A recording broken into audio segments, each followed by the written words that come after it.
Hello friends, PHP MySQL सीखने की series में आज हम देख रहे हैं बुक रिकॉर्ड मैनेजमेंट का पार्ट 4। हम इससे पहले 3 पार्ट्स इसके देख चुके हैं। मैं आपको एक बार रिकॉल करा देना चाह रहा हूं कि हम लोगों ने इस चैनल पे पीएचपी और माइस्क्यूएल से रिलेटेड कोर्स कंप्लीट कर लिया है। हमने एचटीएमएल पढ़ा, सीएसएस पढ़ा, जावास्क्रिप्ट पढ़ा, जेक्वेरी पढ़ा, पीएचपी पढ़ा, माइस्क्यूएल पढ़ा। कोर्स कंप्लीट कर लिया का मतलब ये नहीं कि इसमें वीडियोज़ आना बंद हो जाएंगे। हर एक सेगमेंट पे अभी भी वीडियोस मैं अपलोड करता रहूँगा, क्योंकि इसका कभी भी एंड नहीं हो सकता। बहुत कुछ है सीखने सिखाने को। लेकिन हमने एक बेसिक लेवल पे ये सारे टॉपिक्स पढ़ लिए हैं, तो अब हमको मालूम है कि ये सब चीज़ें क्या होती हैं, और एक वेब एप्लीकेशन जब बनाई जाती है तो उसमें इन सब का इस्तेमाल होता है। तो हमें चाहिए कि अब हम ऐसी एप्लीकेशंस छोटी छोटी बनाएं जिसमें इन सब का इस्तेमाल हो, ख़ास तौर पे पीएचपी और माइस्क्यूएल का, ताकि एक तो हमें इसका यूजेज समझ में आए, जो कुछ भी हमने पढ़ा है उसको कैसे यूज़ करते हैं प्रैक्टिकली वो समझ में आए। प्लस हर एक एप्लीकेशन में कुछ अपने नए ऑब्जेक्टिव्स होते हैं, तो कई सारे चैलेंजेस हम लोग अलग अलग एप्लीकेशन बनाने के बहाने सीख पाएंगे। तो ये हमारी इसी कोशिश में एक शुरुआत है, बुक रिकॉर्ड मैनेजमेंट। तो बुक रिकॉर्ड मैनेजमेंट की एप्लीकेशन बना रहे हैं हम। इससे हमको ये पता चलेगा कि किसी छोटी सी एप्लीकेशन अगर हमको बनानी है तो कैसे स्टार्ट करना चाहिए, कैसे बिजनेस फंक्शनैलिटीज़ को इम्प्लीमेंट किया जाता है कोडिंग के थ्रू। और यदि आप स्टूडेंट हैं और कॉलेज में आपको प्रोजेक्ट बना के सबमिट करना है तो आपके लिए बहुत ही हेल्पफुल होगा। मैं ये नहीं कह रहा हूँ कि ये एक बहुत बड़ा प्रोजेक्ट है, ये एक छोटा सा मॉड्यूल हो सकता है एक प्रोजेक्ट का, पर अपने आप में कंप्लीट होगा। तो इसके हम 3 पार्ट्स ऑलरेडी देख चुके हैं, जिसमें हमने समझा था कि किसी भी प्रोजेक्ट को बनाते हैं तो स्टार्टिंग कैसे करनी होती है। तो हम लोग इंडस्ट्री में तो बहुत सारा टेंट्रम होता है, बहुत सारे पेपर वर्क होता है, बहुत कुछ डिज़ाइनिंग फेज़ और एनालिसिस फेज़ वगैरह बहुत कुछ होता है। लेकिन एज अ बिगनर हम लोग इतने सब में ना उलझते हुए बहुत सिंपल कर लें अपने प्रोसीजर को। और हमने तय किया था कि कैसे हम प्रोजेक्ट को स्टार्ट करेंगे। सबसे पहले हम अपने गोल को फिक्स करते हैं। कोई भी प्रोजेक्ट बनाना है तो हमें अगर बुक रिकॉर्ड मैनेजमेंट बनाना है तो हमें सबसे पहले अपने गोल को फिक्स करना चाहिए था। इससे हमारी बाउंड्री फिक्स हो जाती है कि हमें क्या बनाना है। फिर नेविगेशन डायग्राम बना के हमारे को एक पिक्चर क्लियर होती है कि हम कितने पेजेस बनाने वाले हैं, कौन से पेज में क्या होगा, किस पेज से किस पेज पर जाएंगे। तो ओवरऑल एक ओवरव्यू हमें मिल जाता है पूरी वेब एप्लीकेशन का। इसके बाद हम फाइनलाइज कर लेते हैं कि हमें कौन कौन सी फाइल्स बनानी है। फिर हम डेटाबेस डिज़ाइनिंग के बारे में सोचते हैं, या डायग्राम बनाते हैं, टेबल्स तय करते हैं कितने बनेंगे, उसमें कितने कॉलम्स होंगे, क्या क्या डेटा रखेंगे, और फिर हम पेजेस क्रिएट करना स्टार्ट करते हैं। तो ये सब कुछ हम ऑलरेडी अपने फर्स्ट लेक्चर में देख चुके हैं, फर्स्ट पार्ट में। तो यदि आपने ना देखा हो तो उसको ज़रूर देख लीजिएगा। उसके बाद हमने ये तय किया था कि गोल क्या होंगे। तो बेसिकली 4 मेन मकसद है इस एप्लीकेशन में, कि इस एप्लीकेशन की मदद से हम बुक्स के रिकॉर्ड्स को इंसर्ट कैसे करेंगे, व्यू कैसे करेंगे, डिलीट कैसे करेंगे और अपडेट कैसे करेंगे। अच्छा, ये नेविगेशन डायग्राम है और इसमें आप देख सकते हैं कि हमने 3 फाइल्स अभी तक बना ली है। हमने इंसर्ट फॉर्म बना लिया था, इंसर्शन भी बना लिया। इससे क्या हुआ, इससे डेटाबेस में डेटा इंसर्ट हो रहा था। तो मैं आपको एक बार दिखा दूं कि डेटाबेस में टेबल है बुक नाम की, और इसके अंदर अभी 2 रिकॉर्ड्स रखे हुए हैं। ठीक है, तो बुक नाम की टेबल है और डेटाबेस कौन सा है, BRM_DB, यानी बुक रिकॉर्ड मैनेजमेंट डेटाबेस। तो माइस्क्यूएल सॉफ्टवेयर से इंटरेक्ट करने वाली जो फाइल्स हैं वो पर्पल कलर में अलग से यहाँ पे दिखाई दे रही हैं। इनका मकसद माइस्क्यूएल सॉफ्टवेयर से कम्युनिकेट करना है। तो खासतौर पे आप इनकी कोडिंग पे गौर करिएगा कि इनकी कोडिंग में मैं माइस्क्यूएल से कनेक्शन स्टैब्लिश कर रहा हूँ, डेटाबेस सेलेक्ट कर रहा हूँ, क्वेरी बना रहा हूँ और क्वेरी को एग्जीक्यूट कर रहा हूँ। अच्छा, इंसर्ट वाली क्वेरी हमने एग्जीक्यूट कर ली थी और इसकी हमने कोडिंग बना ली थी। कोडिंग दिखाता हूँ आपको। तो मैंने अपने कंप्यूटर में वैम फोल्डर के अंदर, क्योंकि हमें मालूम है वैम फोल्डर के अंदर ही हमें रखना होगा, BRM नाम से एक फोल्डर बना हुआ है। इसके अंदर मैंने 3 फाइल्स बनाई हुई हैं, insert form, insertion.php and view.php, right. तो ये 3 फाइल्स अभी तक बन चुकी हैं। अच्छा, किसी भी फाइल को अगर हम देखना चाहते हैं, जैसे insert form.php, इंसर्शन, तो ये सब मैंने ओपन कर लिया है Notepad++ पे। और मैंने एक view style.css भी बनाई थी, जिससे कि जो रिकॉर्ड्स शो हो रहे हैं टेबल ऑफ फॉर्मेट पे, उसमें टेबल को थोड़ा सा डेकोरेट किया जा सके। जिसको बहुत ज़्यादा डेकोरेट मैंने नहीं किया है, आप उसको अपने एंड पे प्रैक्टिस कर सकते हैं। ओके, तो ये view dot P H P है, ये insertion dot P H P है और ये insert form dot P H P है। अभी एक बार मैं इसको चला के भी बता देता हूँ आपको। ये देखिए view dot P H P को मैंने रन किया तो इस तरीके से मुझे रिकॉर्ड दिख रहे हैं। अच्छा, और अगर मैं insert form dot P H P को रन करूँ, insert form dot P H P, तो इस तरीके से फॉर्म मुझे दिखता है। यहाँ पर मुझे कोई रिकॉर्ड इंसर्ट करना है तो मुझे 3 वैल्यूज़ देनी है, जैसे मैंने लिखा सी इन डेप्थ, या लेट अस सी प्राइस कुछ कर देता हूँ 345 और ऑथर कर देता हूँ यशवंत कनेटकर, वाई कनेटकर। ओके, अब मैं इसको इंसर्ट कर देता हूँ। देखिए रिकॉर्ड इंसर्टेड। अभी इसको वेरीफाई करने के लिए मैं यहाँ पे सेलेक्ट क्वेरी एक बार फिर चलाता हूँ। आप देख सकते हैं कि 3 रिकॉर्ड्स इसके अंदर दिख रहे हैं। Okay fine. अच्छा, अब मुझे ये देखिए insert dot P H P की कोडिंग थी जिसके कारण इंसर्शन हुआ था, और view dot P H P यहाँ से भी मैं व्यू कर सकता हूँ। देखिए तीनों रिकॉर्ड्स मुझे यहाँ पर दिखाई दे रहे हैं। तो यहाँ तक तो हमने बना लिया था। अब जो हमारा मकसद है वो है डिलीट फॉर्म और deletion dot P H P. इससे हम डिलीट करेंगे रिकॉर्ड को। तो होना क्या चाहिए, जिस तरीके से यहाँ पे रिकॉर्ड दिखाई दे रहे हैं मेरे को, इसी तरीके से दिखाई देने चाहिए।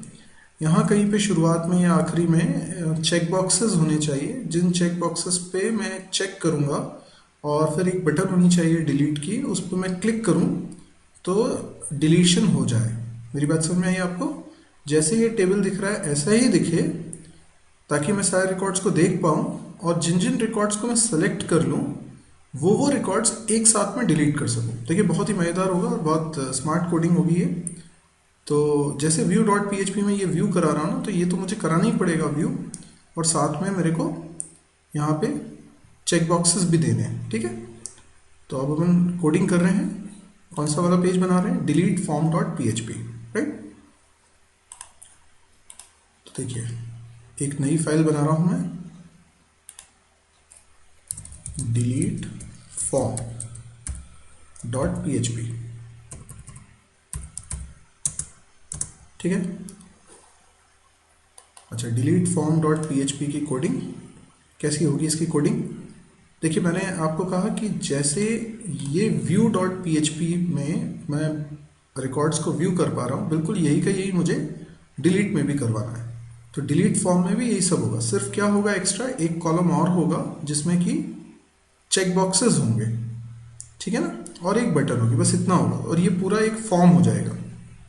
ठीक है, तो मुझे view dot P H P की कोडिंग कॉपी करनी है। देखिए view dot P H P में क्या हो रहा है, पहले तो ये पी एच पी का कोड है, इसको मैं एज इट इज़ कर लेता हूँ कॉपी। देखिए एज इट इज़ मैंने क्या किया, सबसे पहले कनेक्शन स्टैब्लिश किया। ठीक है, ये सब हम हर बार समझ चुके हैं, तो अभी मैं इस पर ज़्यादा फोकस नहीं कर रहा हूँ, ये आपको आता है ऑलरेडी, नहीं तो पिछले वीडियोस आप देखिए। मैंने डेटाबेस को सेलेक्ट किया, क्वेरी बनाई बुक टेबल के सारे रिकॉर्ड्स को फैच करने के लिए, क्वेरी एग्जीक्यूट की। रिजल्ट नाम के वेरिएबल में 2D एरे आ चुका है, जिसमें कि हर एक 1D एरे एक रो होगी टेबल की। नंबर ऑफ रोज कितनी है ये फाइंड आउट करने के लिए मैंने फंक्शन कॉल किया mysql i num rows। तो रिजल्ट नाम के 2D एरे में कितने 1D एरे हैं उसकी संख्या यहाँ पे आ जाएगी। कनेक्शन को क्लोज कर लिया।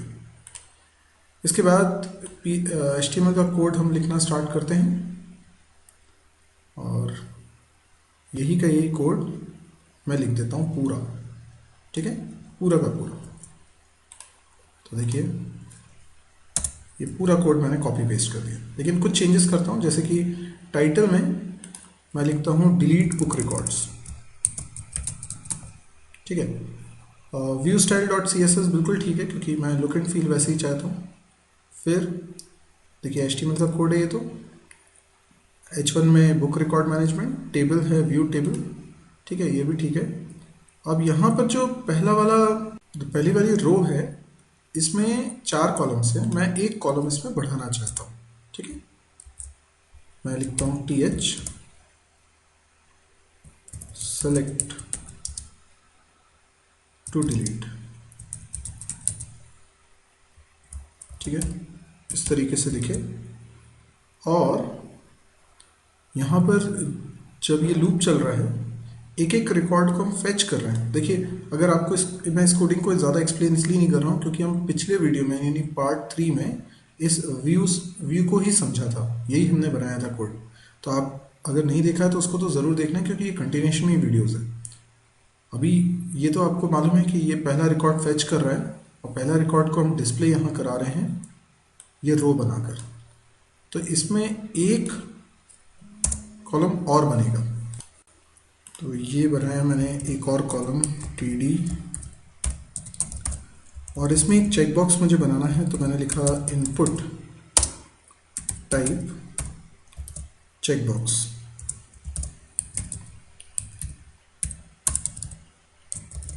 तो ये तो हमें HTML में हमने फॉर्म जब पढ़ा था तब हमने ये सब चीज़ें देखी थी, ठीक है। अच्छा, हमें ये भी मालूम है चेकबॉक्सेस तो दिखने लगेंगे, है ना।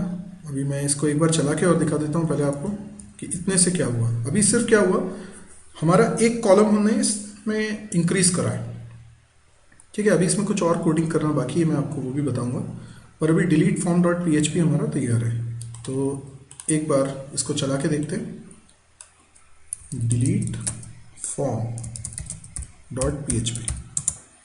आप देख सकते हैं कि बिल्कुल उसी फॉर्मेट में उसी लुक एंड फील में आ रहा है, बस एक कॉलम और बढ़ गया है, सेलेक्ट टू डिलीट।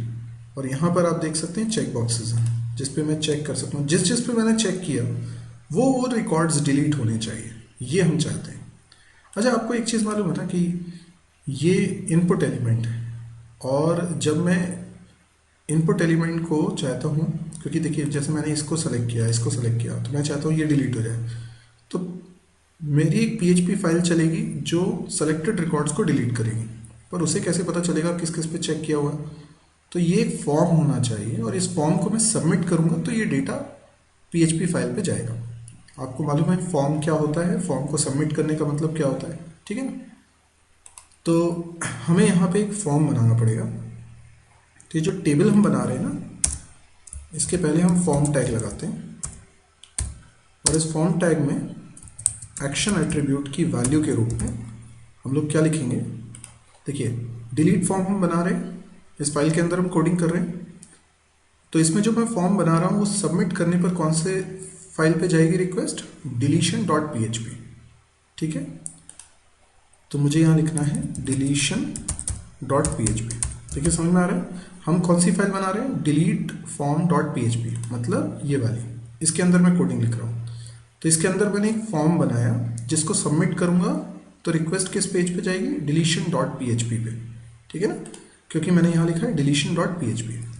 और मेथड में लिख रहा हूँ पोस्ट, ठीक है। अच्छा, फॉर्म टैग क्लोज कहाँ होगा, टेबल के बाद। तो ये फॉर्म टैग मैंने क्लोज कर दिया, ठीक है। अच्छा, एक और बात आपको बहुत अच्छे से मालूम होनी चाहिए कि फॉर्म में इनपुट एलिमेंट्स जो भी होंगे कौन से हैं, ये जब सर्वर पे पहुंचेंगे डिलीशन डॉट PHP फाइल के पास, है ना, क्योंकि यहाँ पे मैंने एक्शन में लिखा हुआ है डिलीशन डॉट PHP, तो ये फॉर्म सबमिट होगा तो इस फाइल के पास रिक्वेस्ट जाएगी, साथ में वो डेटा भी इस फाइल को मिलेगा जो इस फॉर्म में इनपुट किया गया है।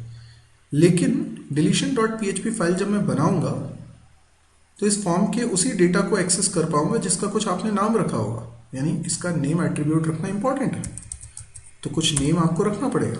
लेकिन प्रॉब्लम क्या है, अगर आप इसका नाम रखते हो, फॉर एग्जांपल आपने इसका नाम रख दिया कुछ भी रख दो, B रख दिया आपने नाम इसका, ठीक है, B रख दिया, कुछ भी नाम रख दो, ठीक है। अभी इसमें प्रॉब्लम क्या जाने वाली है उसको समझिए। देखिए, हम कौन सी फाइल बना रहे हैं, डिलीट फॉर्म, ठीक है। इस फाइल के अंदर हम कोडिंग कर रहे हैं, तो इसमें एक फॉर्म बन गया है, ठीक है। टेबुलर फॉर्मेट में हमें डेटा दिख रहा है, तो यहाँ पहला कॉलम, दूसरा कॉलम, तीसरा कॉलम, चौथा कॉलम है। तो इस तरीके से हमको दिख रहा है, देखिए पहला कॉलम, दूसरा कॉलम, तीसरा, चौथा और ये पांचवा कॉलम। ठीक है। तो पांचवें कॉलम में क्या है, चेक बॉक्सेस है। ठीक है, ये है इनपुट एलिमेंट्स। ओके, अब इनका मुझे कुछ नाम रखना है। तो होना क्या चाहिए, ये जो deletion.php फाइल होगी,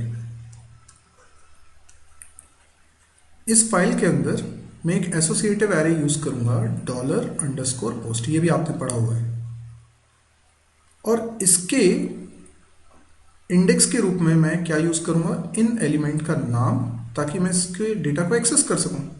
तो मैंने अगर यहां b लिखा तो इसका मतलब क्या है, जब रिक्वेस्ट सबमिट हुई थी, जब फॉर्म सबमिट हुआ था, तो कंट्रोल deletion.php फाइल के पास पहुंचा होगा। तो डिलीट फॉर्म में जो कुछ भी इनपुट हुआ है वो कहां पहुंच गया, deletion.php में।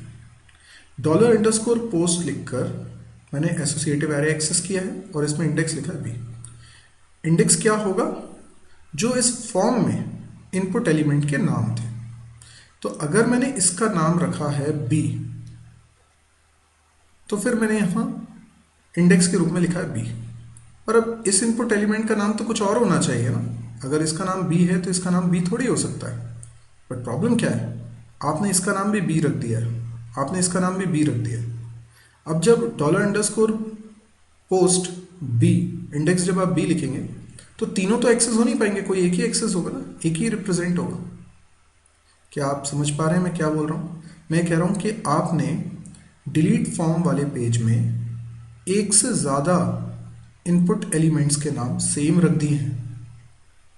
क्या आप मेरी बात समझ में आई? देखिए, आपने यहाँ नेम क्या लिख दिया, b, पर ये जो रो है ये लूप के अंदर है, तो ये रिपीट हो रही है। तो जो तीनों रो बनी है ना, उनमें तीनों के नाम b हो गए।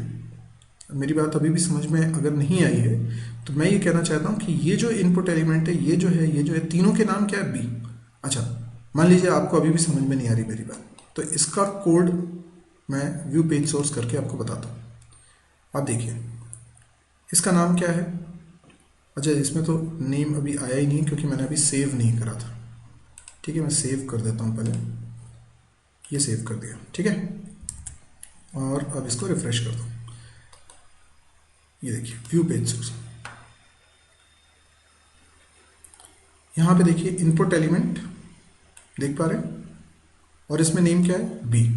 तो ये जो पहली रो दिख रही है 1 C इन डेप्थ, है ना, ये देखिए 1 C इन डेप्थ एस के श्रीवास्तव, और यहाँ पर इस इनपुट एलिमेंट का नाम क्या है, b। अगली रो में फिर से इनपुट एलिमेंट का नाम क्या है, b। अगली रो में फिर से इनपुट एलिमेंट का नाम क्या है, b। तो एक से ज़्यादा इनपुट एलिमेंट के नाम अगर सेम हो जाएंगे तो आगे जब PHP फाइल में मुझे उनको एक्सेस करना होगा तो मैं कैसे एक्सेस करूँगा,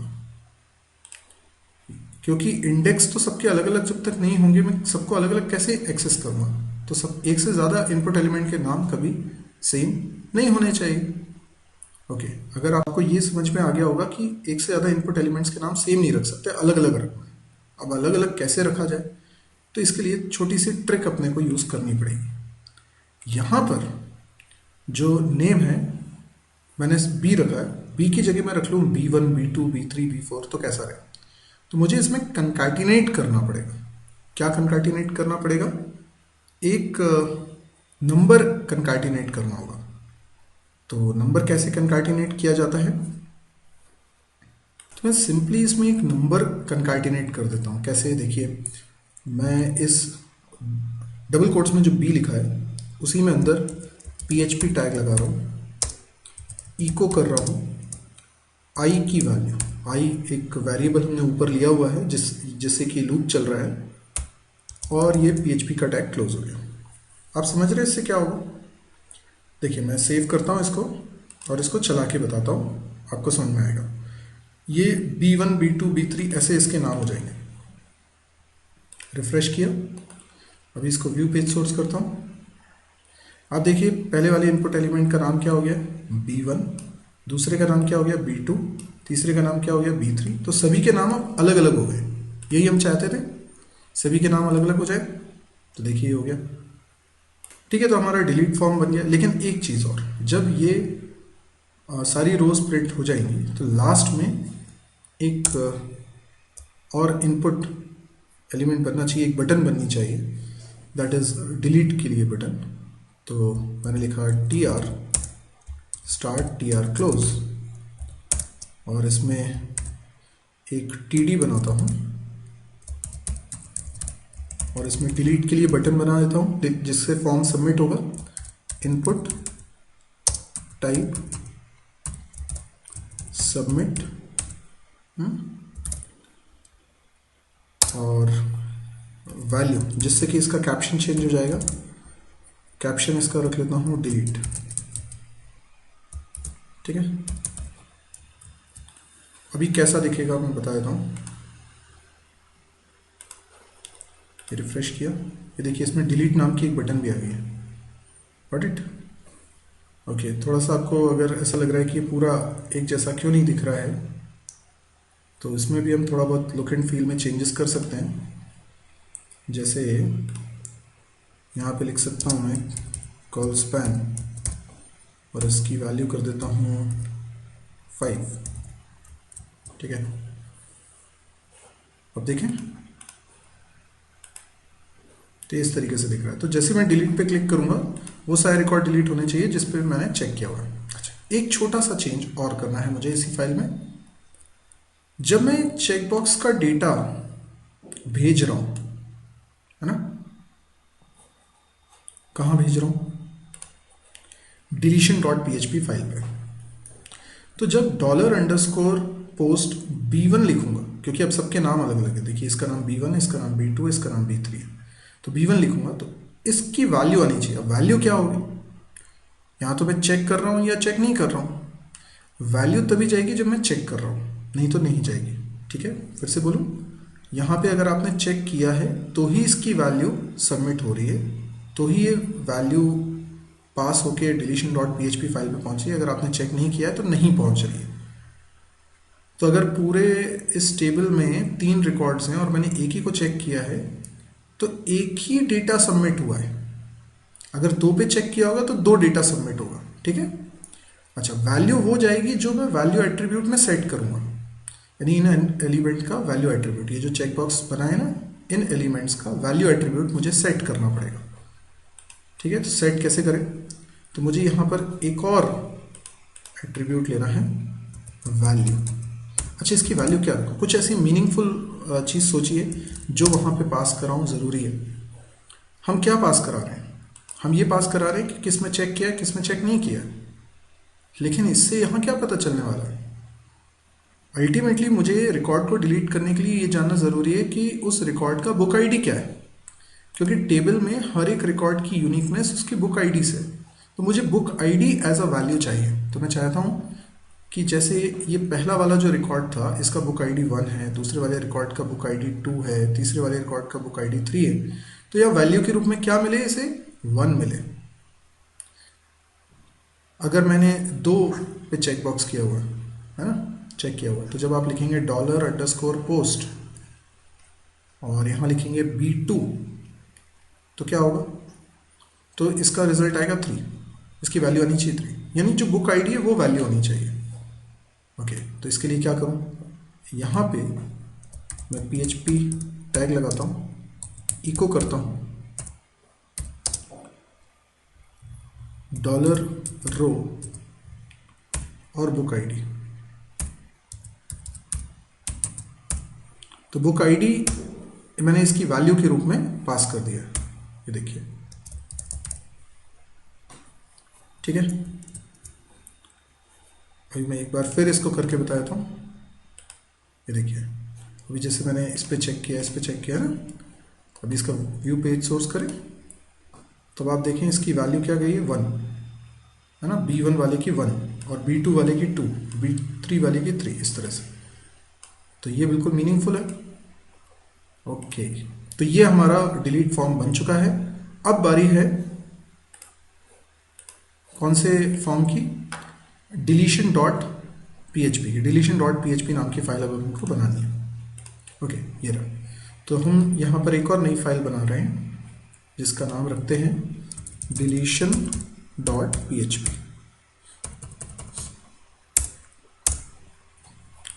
deletion dot P H P. अब deletion dot P H P में मैं पी एच पी का कोड लिख रहा हूँ, मुझे इसमें डिलीशन करवाना है।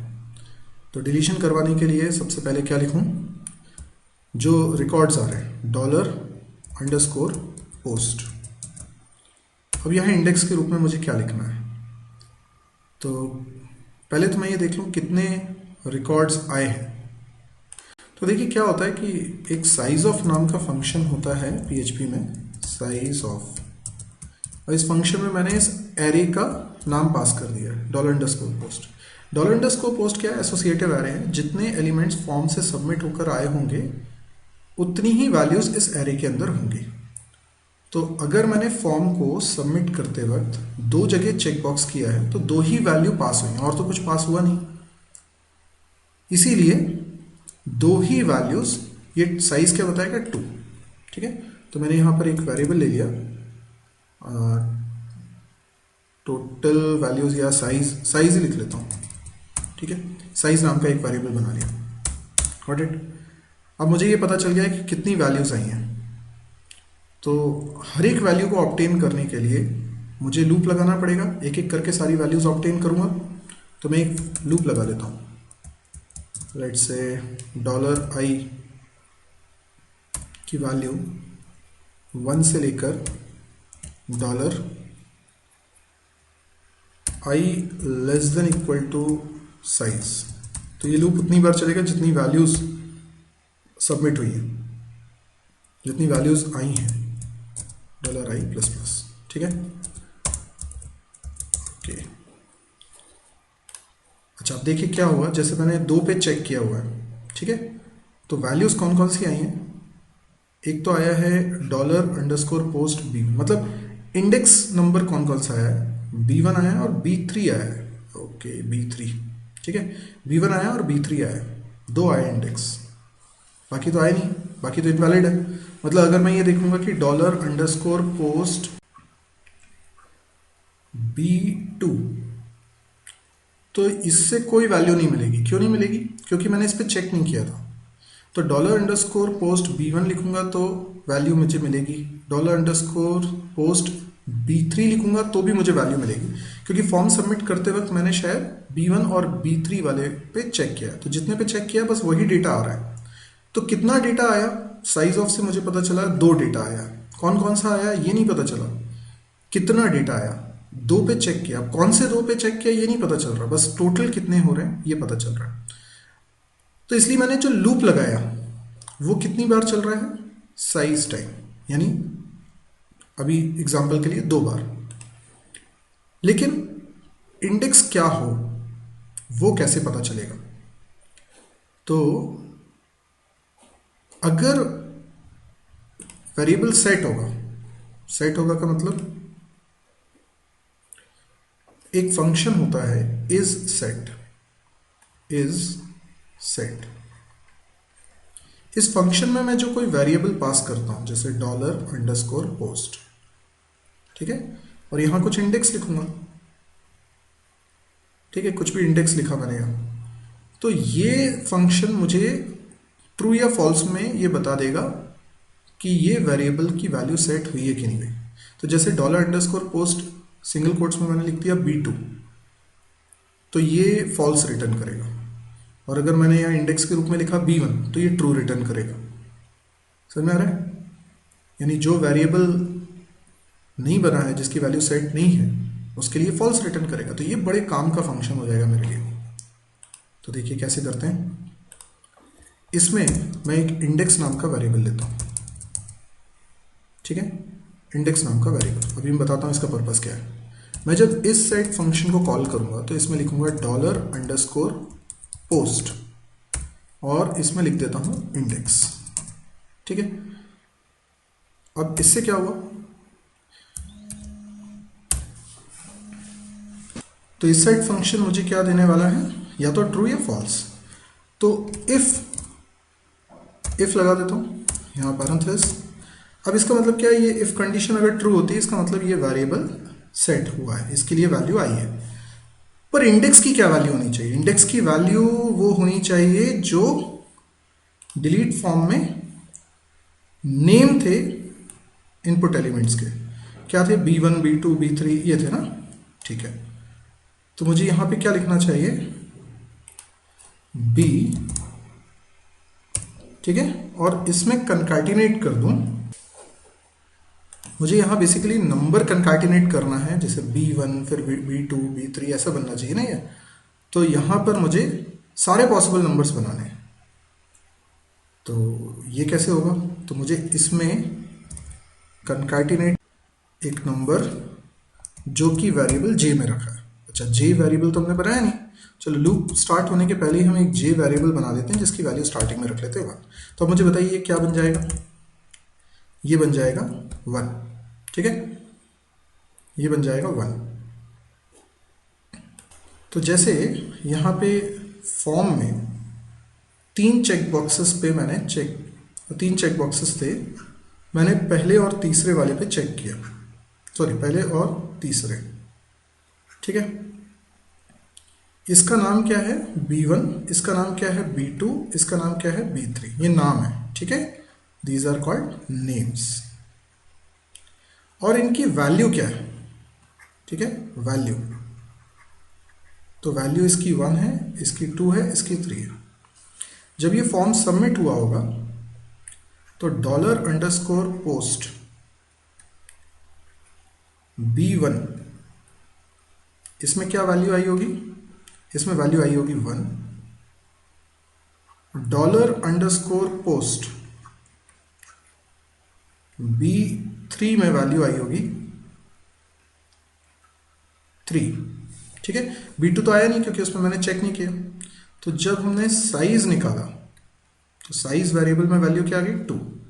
तो मेरा जो लूप चल रहा है फॉर लूप, जिसमें आई वेरिएबल की वैल्यू 1 से स्टार्ट कर रहा हूँ, ये आई वेरिएबल की value less than equal to 2 तक जा रही है, मतलब 2 बार चलेगा ये लूप, और आई को मैं इंक्रीमेंट करता जा रहा हूँ, ठीक है ना। अब मैंने एक जे नाम का वेरिएबल और बनाया है जिसकी वैल्यू शुरुआत में कितनी है 1। अब इंडेक्स वेरिएबल है, इंडेक्स वेरिएबल में वैल्यू क्या आ रही है b, और इसमें कंकैटिनेट कर रहा हूँ $j, तो j की वैल्यू 1 है तो ये बन गया B1। तो जब मैं चेक करूंगा इफ कंडीशन में क्या लिखा है, इज सेट $_post, और इंडेक्स क्या बन गया B1 बन गया, क्योंकि शुरुआत में j कितना है 1, तो ये क्या रिटर्न करेगा, ट्रू करेगा, तो ये कंडीशन ट्रू होगी। तो मैं एक एरे बना लेता हूँ, इस एरे के अंदर मैं वैल्यू रखता जाऊंगा। तो एक एरे बनाता हूँ, एरे का नाम रख लेता हूँ बुक आईडी नाम का एरे, या इसका नाम सिर्फ BID कर देता हूँ, B_ID, ठीक है, बुक आईडी के लिए। और इस एरे के अंदर इंडेक्स क्या रख लेता हूँ, इंडेक्स रख लेता हूँ i, ठीक है। इसकी वैल्यू क्या हो जाए $_post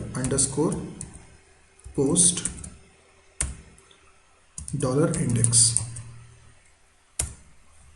अच्छा, क्योंकि क्या है ना कि ये इंडेक्स अभी वैलिड इंडेक्स हो गया, क्योंकि ये सेट है वेरिएबल, कंडीशन ट्रू है, तो ये मैंने एरे में रख दिया। तो जो एरे हमने बनाया है जिसका नाम रखा है B_ID, इस एरे के इंडेक्स नंबर 1 पे क्या वैल्यू रखी जा चुकी है 1, क्योंकि $_post B1 की वैल्यू कितनी है 1।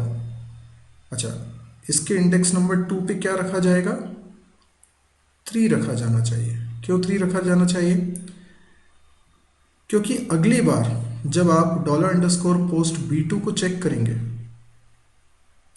तो वो फॉल्स हो जाएगा। मेरी बात समझ में आई?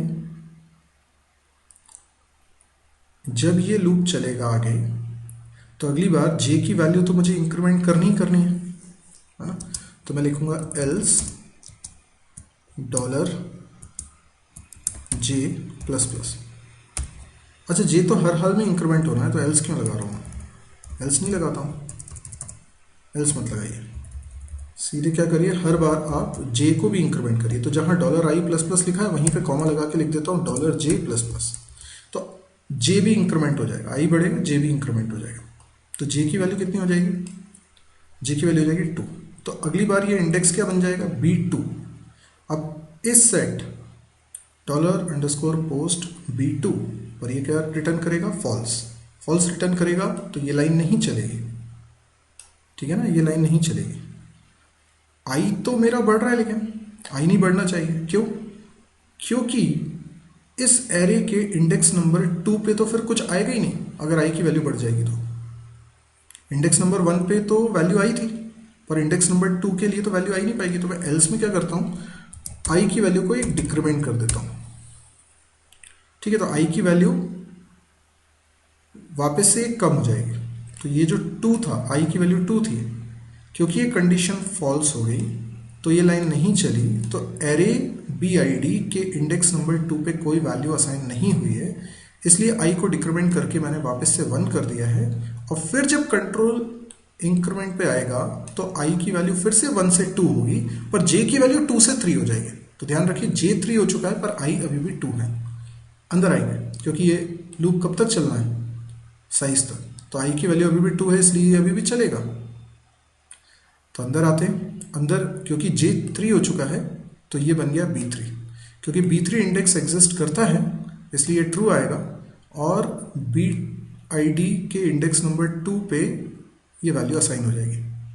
ठीक है, समझ में आया क्या? यस। इसका मतलब देखिए, ये जो आपने BID नाम का एरे बनाया है, BID एरे के अंदर इंडेक्स नंबर 1 पे 1 वैल्यू गई है और इंडेक्स नंबर 2 पे 3 वैल्यू गई है। ठीक है, तो ये बुक के आईडीज हैं 1 और 3। तो BID एरे में जो वैल्यूज गई हैं वो गई हैं 1 और 3। तो इंडेक्स नंबर 1 पे गया है 1 और इंडेक्स नंबर 2 पे गया है 3। ठीक है, अब मुझे डिलीट कराने का कोड लिखना है। तो देखिए मैं कैसे लिखता हूँ। तो मेरे पास इस एरे के अंदर बुक आईडीज हैं जिनको मुझे डिलीट करना है। तो कनेक्शन स्टैब्लिश करते हैं। देखिए, कनेक्शन स्टैब्लिश करने वाला कोड तो मैं ऑलरेडी मालूम है क्या होता है, तो वो मैं डायरेक्टली कॉपी कर देता हूँ। कनेक्शन स्टैब्लिश करना, डेटाबेस सेलेक्ट करना, ये कोड तो एज इट इज़ मुझे लिखना है। तो ये मैंने कोड लिखा और उसके बाद मुझे क्वेरी बनानी है। तो मैंने लिखा क्यों, अच्छा क्वेरी मुझे मल्टीपल टाइम्स चलानी, मतलब डिलीट करना है और बहुत सारे रिकॉर्ड्स डिलीट करने हैं मुझे। एक रिकॉर्ड थोड़ी, बहुत सारे रिकॉर्ड्स हैं। तो मैं क्या करता हूँ, एक क्यू नाम का वेरिएबल बनाता हूँ, इसमें डिलीट क्वेरी चलाता हूँ। डिलीट डिलीट फ्रॉम टेबल का नाम book, where book ID equals to, क्या लिखूँ, बुक आईडी की वैल्यू। बुक आईडी की वैल्यू किस में रखी हुई है, $B_ID, और इसके अंदर इंडेक्स क्या लिखूँ। तो इसके अंदर मैं कोई एक नया वेरिएबल बना लेता हूँ, लेट्स से K। ठीक है, तो K वेरिएबल लिख दिया, तो यहाँ इंडेक्स आ जाएगा। ठीक है, तो अब ये K लेकिन क्या है, तो मुझे एक लूप लगाना पड़ेगा। ठीक है ना, लूप चलाऊंगा $K की वैल्यू 1 से लेकर कहाँ तक, $K, और J की वैल्यू हमारी लास्ट में कितनी थी, एट लास्ट I की वैल्यू हमारी लास्ट में कितनी थी।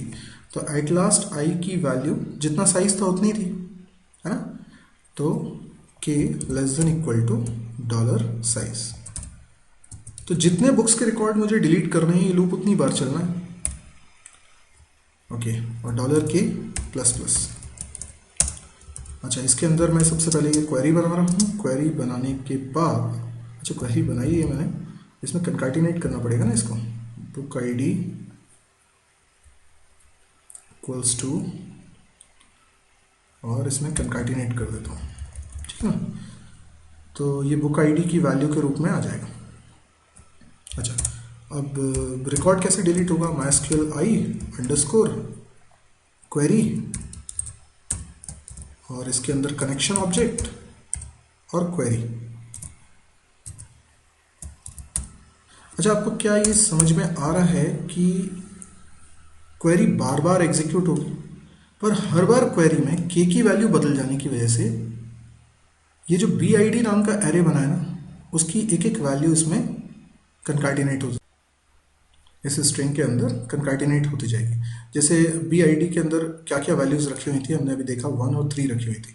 तो पहली बार जब ये लूप चला, 2 बार चलेगा देखिए लूप, तो क्या होगा कि बी आई डी की वैल्यू होगी, बी आई डी 1 की वैल्यू होगी 1, तो book I D equals to 1 हो जाएगा। फिर अगली बार जब क्वेरी चलेगी तो book I D equals to 3 हो जाएगा, है ना, क्योंकि बी आई डी 2 में क्या रखा हुआ है, बी आई डी 2 में रखा हुआ है 3, ठीक है, तो यहाँ 3 हो जाएगा, तो वो रिकॉर्ड डिलीट हो जाएगा जिसका इंडेक्स 3। That's it. और इसके बाद मैं कनेक्शन को क्लोज कर देता हूँ, mysqli_close कनेक्शन। मैं समझ सकता हूँ कि ये अगर आप पहली बार कोडिंग कर रहे हैं तो ये थोड़ी सी टिपिकल हो गई है। मैंने चाहा था कि सिंपल बनाऊँ, लेकिन थोड़ा सा स्मार्ट कोडिंग भी होनी ज़रूरी है। अभी एक साथ आप कई सारे रिकॉर्ड्स डिलीट कर पा रहे हैं, तो ये बहुत स्मार्ट तरीका है। एक एक करके रिकॉर्ड डिलीट करें तो काफ़ी इरिटेटिंग होगा वो तरीका। अभी इसमें मैं एक मैसेज भी प्रिंट करा देना चाहता हूँ। वैसे ही जैसे इंसर्शन के समय हमने मैसेज प्रिंट कराया था, वैसे ही कुछ यहाँ पे मैसेज प्रिंट कराऊंगा। देखिए मैं ये कोडिंग को कॉपी कर रहा हूँ, ठीक है, और ये कोड मैं यहाँ नीचे लिख देता हूँ। तो इसमें लिख देता हूँ डिलीशन, और यहाँ पे लिख देता हूँ, अच्छा स्टेटस क्या है, रिकॉर्ड डिलीट हुआ कि नहीं, ओके, इसकी ज़रूरत नहीं है, मैं सिंपली यहाँ लिख देता हूँ और इको कितने रिकॉर्ड डिलीट हुए हैं, जितने साइज वेरिएबल में वैल्यू थी, रिकॉर्ड्स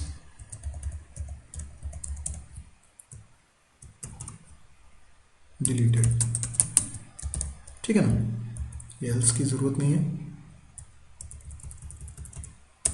ठीक है, ओके। और do you want to delete more records or something, go back to home page कर देता हूँ मैं, ठीक है ना, अभी होम पेज बनाया नहीं हमने, go back to home page, और यहाँ पर लिख देता हूँ home.php, ठीक, ये बन गया हमारा।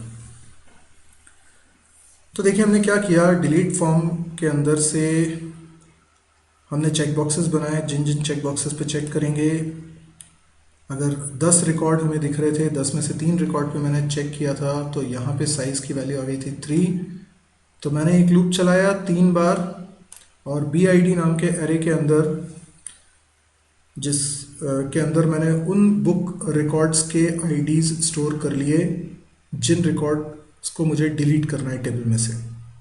उसके बाद मैंने कनेक्शन स्टैब्लिश किया, और डिलीट क्वेरी को मैंने उतनी बार चलाया जितने के रिकॉर्ड्स मुझे डिलीट करने, एक बार में एक रिकॉर्ड को मैं कर रहा हूँ डिलीट, तो एक एक करके मैंने सारे रिकॉर्ड्स कर लिए डिलीट, ठीक है। अब ये कोड मेरा बन चुका है, अब इसको अपने को बस चला के टेस्ट करके देखना है, ठीक। तो मैंने फिर से रिफ्रेश किया, देखिए अब मैं पहला और तीसरा रिकॉर्ड यहाँ पे डिलीट करना चाहता हूँ, ठीक है ना। अभी टेबल के अंदर आप देखें ये तीनों रिकॉर्ड्स हैं, अब मैं इसको डिलीट को क्लिक करता हूँ, देखते हैं क्या होता है, 2 रिकॉर्ड्स डिलीटेड। अच्छा, तो प्रूफ के लिए मैं फिर चला के देखूँ, तो अब सिर्फ एक ही रिकॉर्ड बचा, पहला और तीसरा रिकॉर्ड देखिए डिलीट हो चुका है, गॉट इट। आप चाहें तो यहाँ पर view.php को कॉल करके भी देख सकते हैं, ये देखिए इसमें एक ही रिकॉर्ड बचा हुआ है क्योंकि 2 रिकॉर्ड्स हमने डिलीट कर दिए हैं। अब अगर मैं delete.php पे जाऊँगा, डिलीट फॉर्म, तो उसमें वो एक ही रिकॉर्ड दिखा रहा होगा, ठीक है ना।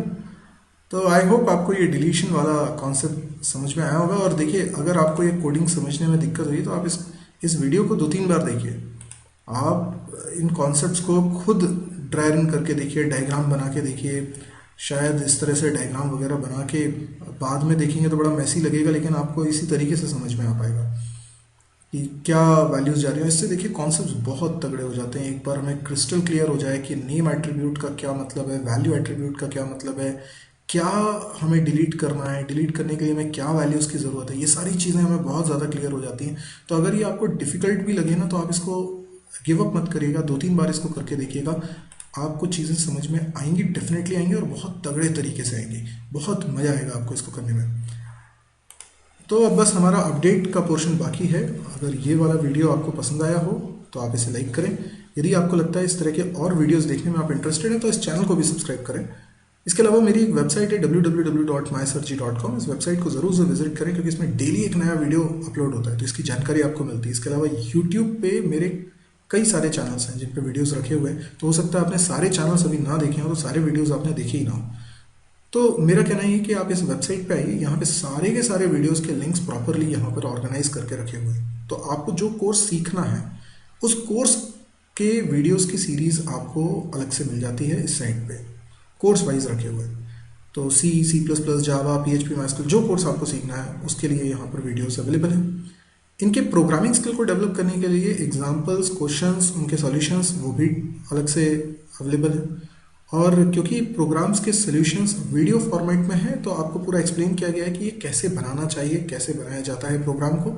तो डेफिनेटली उससे आपकी प्रोग्रामिंग स्किल काफ़ी इंप्रूव होती है। कैंपस से रिलेटेड बहुत सारा मटेरियल इसमें है, ऑब्जेक्टिव क्वेश्चंस हैं, इंटरव्यू क्वेश्चंस हैं या नोट्स हैं, और भी बहुत कुछ स्टफ आपको इस साइट पे रेगुलरली मिलता रहता है। सारी के सारे वीडियोस फ्री हैं, इसमें सारा कंटेंट फ्री है, आप उसको एक्सेस कर सकते हैं आप। और अगर आपको लगे कि ये बहुत ही काम का है, क्योंकि एक तो वीडियोस हिंदी में है, दूसरा रेगुलरली इसमें डेली एक नया वीडियो अपलोड होता है, तो ये बहुत एक्टिव साइट है। अगर आपको लगे कि ये बहुत काम का है तो प्लीज़ आप इस साइट के बारे में लोगों को बताइए, क्योंकि बहुत सारे लोग हैं जिनको इस तरह के कंटेंट की बहुत ज़रूरत है। मे बी उनकी फाइनेंशियल कंडीशन अच्छी नहीं है इसलिए वो कोचिंग ज्वाइन नहीं कर पाते, या फिर उनकी इंग्लिश अच्छी नहीं है तो वो इंग्लिश में ठीक से समझ नहीं पाते हैं। तो बहुत सारे ऐसे लोग हैं, मेरे जो फीडबैक आते हैं, रिस्पॉन्सेज आते हैं, उससे मुझे पता चलता है कि कई सारे ऐसे लोग हैं जिनको इस तरह के सीरीज़ की बहुत ज़रूरत है। तो आप ही लोग इसको जितना हो सकता है सर्कुलेट कर सकते हैं अपने ग्रुप्स में, फेसबुक पे, व्हाट्सएप पे। आप इस वेबसाइट के बारे में लोगों को बताइए ताकि ज़्यादा से ज़्यादा लोगों को इसका लाभ मिल सके। Thank you.